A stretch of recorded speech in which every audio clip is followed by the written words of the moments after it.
If you've watched the new season of Invincible, you probably know there's a disagreement between Cecil and Invincible. Okay, if you haven't seen the new season yet, just a heads up, there will be a few small spoilers. Nothing major, no big twists or ending stuff, just some light details. But come on, it's been over a month since the last episode dropped, so I think we're safe. Still, it's up to you if you want to avoid any spoilers at all. Now's your chance. Alright, let's get into it. To keep it simple, Cecil wants to save the most amount of lives, and he'll do whatever it takes to make that happen, even if it means teaming up with bad guys or betraying the people around him. But Invincible doesn't agree with those methods, and that causes some serious tension between the two. Now, you might be wondering, why are we talking about Invincible on a channel made to talk about Ben 10? Well, in this argument, which side would Ben Tennyson take? Let's find out. First, let's talk about Cecil. And yet again, small spoilers ahead. Cecil Stedman is the director of the Global Defense Agency. He's a complex, morally gray leader. He actually started out as an idealistic Boy Scout, someone who believed in doing things the right way. But after a harsh prison experience and years of dealing with world-ending threats, that mindset changed. Over time, he became more ruthless and pragmatic, now believing that the ends justify the means when it comes to protecting Earth. Even though he seems cold and calculated, he actually cares deeply. He's just willing to make really tough decisions, like working with villains, betraying trust, or crossing ethical lines if it means saving more lives in the end. Cecil's heart is in the right place, but his methods, not always. So, in episode 1 of season 3, and yep, spoilers ahead, we see the first major clash between Invincible and Cecil's views. In that episode, Doc Seismic has been secretly monitoring the Earth's vibrations and ends up capturing a group of heroes using these creepy, spider-like minions.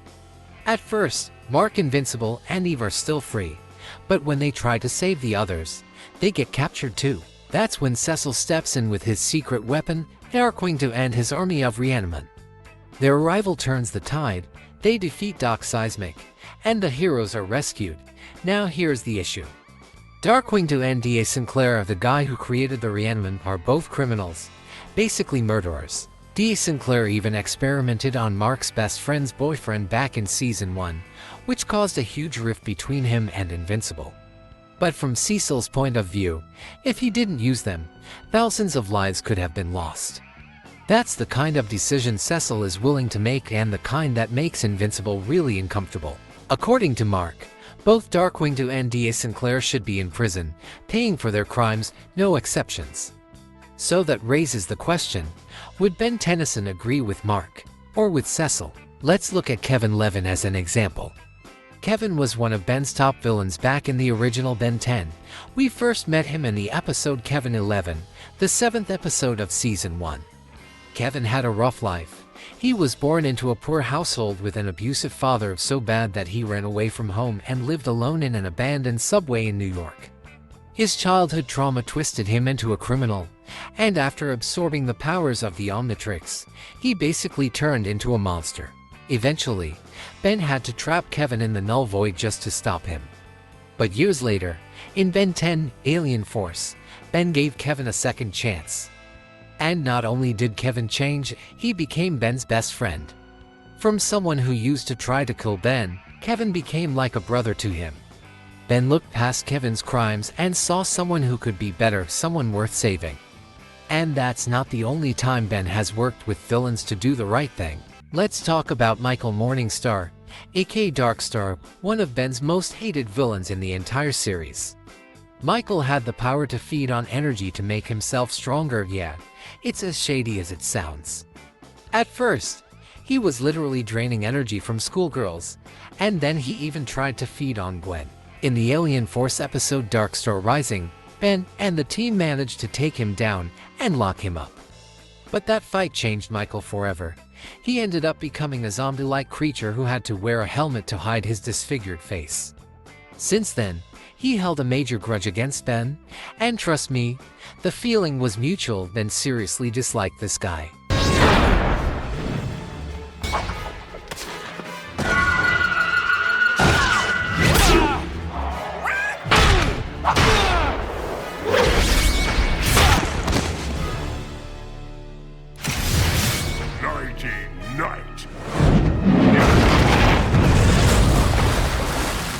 But during the hybrid invasion, things were so bad that Ben actually went to Darkstar for help. Yeah, he asked one of his least trusted enemies to fight alongside him, and just because it meant they might save even one more life. That's who Ben is. He doesn't let hate stop him from doing what's right. And guess what? That wasn't the only time. In Ultimate Alien, remember Gregor? He was about to absorb the powers of a celestial sapien baby, one of the most powerful beings in the universe. Hey, I wonder how he found out so much about celestial sapiens, anyway. When he was about to go full cosmic god mode, Kevin made a huge sacrifice. He absorbed the power of the Ultimatrix aliens to stop him, but that backfired. The energy overwhelmed Kevin and turned him back into a rampaging monster, just like before. And what did Ben do? He once again turned to Darkstar, the same villain he couldn't stand, and worked with him to help bring Kevin back. Because to Ben, saving a friend is more important than holding on to hate. That's the kind of person Ben Tennyson is. Stop hitting yourself! Why are you hitting yourself? Now, here's another wild example. Ben actually teamed up with Vilgax at one point. Yeah, you heard that right. This all happened in the Ben 10 Alien Force episode Ghost Town, the 11th episode of Season 2. In that episode, Jisker, also known as Ghostfreak, escapes from prison and starts possessing the citizens of Vilgaxia. His goal, to turn every Vilgaxian into an ectonorite slave. Even Vilgax couldn't stop him. He got completely overwhelmed, so he fled his own planet to go find help. And who does he go to? Ben. Vilgax shows up and says, "Hey, this is kinda your fault. You fought Ghostfreak, you let him loose, now help me fix it." Now, obviously, the team doesn't trust Vilgax. I mean, come on, it's Vilgax. But still, they decide to help anyway. They all hop on ship and fly to Vilgaxia to stop Jisker together.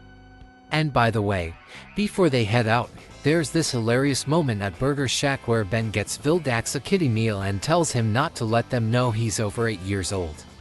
Ben was still roasting him, even while teaming up. Classic Ben. I got you the kiddie meal, so don't let him know you're over 8. But back to the point, of Ben helped save the people of Vilgaxia, even if it meant working with one of his biggest enemies. Because at the end of the day, innocent lives were at stake, and that's what matters to Ben. So, whose side would Ben take? Cecil's or Invincible's? Well, it's a bit more complicated than picking one side. Ben has a long history of giving villains second chances, and not just forgiving them, but also working with them when it meant saving lives. Kevin, Darkstar, even Vilgax, yeah, Ben has teamed up with all of them at some point. So would Ben agree with Cecil using Darkwing to ordeal Sinclair to stop a major threat? Yes, I think he would if it meant saving innocent lives and there were no better options. But on the other hand, Ben would never agree with sending people into hopeless suicide missions just because it's necessary. That's not who Ben is. Ben would always try to find another way, even if it's harder or riskier, because saving lives without losing who you are is part of his core values. So in my opinion, Ben would mostly side with Cecil, but not completely. He'd agree with using dangerous allies if it helped save people, but he'd draw the line at sacrificing others like chess pieces. And that's what makes Ben a great hero, someone who thinks with his heart but still knows when to make tough calls.